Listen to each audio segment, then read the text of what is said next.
అధ్యక్ష ఇప్పుడు నా దగ్గరికి ఎప్పుడు పెద్దవాళ్ళు పైరవికారులు కాంట్రాక్టర్లు ఎవరు రాలేదు అధ్యక్ష.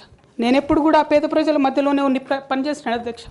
నా దగ్గరికి వచ్చినటువంటి బీడీ కార్మికులు కావచ్చు, బీడీ టేకేదారులు కావచ్చు, అంగన్వాడీ టీచర్లు కావచ్చు, ఆశా వర్కర్లు కావచ్చు, ఐకేపీ ఎంప్లాయీస్ కావచ్చు అధ్యక్ష, అదేవిధంగా జిహెచ్ఎంసీ కార్మికులు కావచ్చు అధ్యక్ష, టీచర్లు కావచ్చు అధ్యక్ష, నిరుద్యోగులు కావచ్చు, ఆడబిడ్డలు కావచ్చు, సింగరేణి ఉద్యోగులు కావచ్చు, కరెంట్ ఎంప్లాయీస్ కావచ్చు, ఎవరు వచ్చినా అధ్యక్ష నేను కాదనకుండా నాకెంత వీలైతే అంత పనిచేసి పెట్టేటటువంటి ప్రయత్నం చేసిన అధ్యక్ష.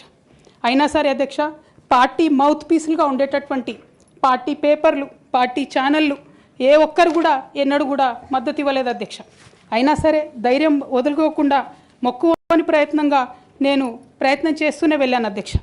అధ్యక్ష తెలంగాణ రాకముందు, బీఆర్ఎస్ ప్రభుత్వం ఏర్పడకముందు ఒక మాట అనుకున్నాం అధ్యక్ష. కేసీఆర్ గారే పదే పదే ఈ మాట చెప్పారు. ఉమ్మడి రాష్ట్రంలో మనకు కాంట్రాక్ట్ వ్యవస్థ వచ్చింది, మరి కాంట్రాక్ట్ ఎంప్లాయీస్తోని, అవుట్సోర్సింగ్ ఎంప్లాయీస్తోని దేశానికి నష్టం జరుగుతుంది, రాష్ట్రానికి నష్టం జరుగుతుంది, అందరికన్నా ఎక్కువ తెలంగాణ యువకులకు నష్టం జరుగుతుందని చెప్పారు అధ్యక్ష. Local to global news at your fingertips. మీ చేతిలో ఒక ఆయుధం. డౌన్లోడ్ రా టీవీ యాప్. మీడియా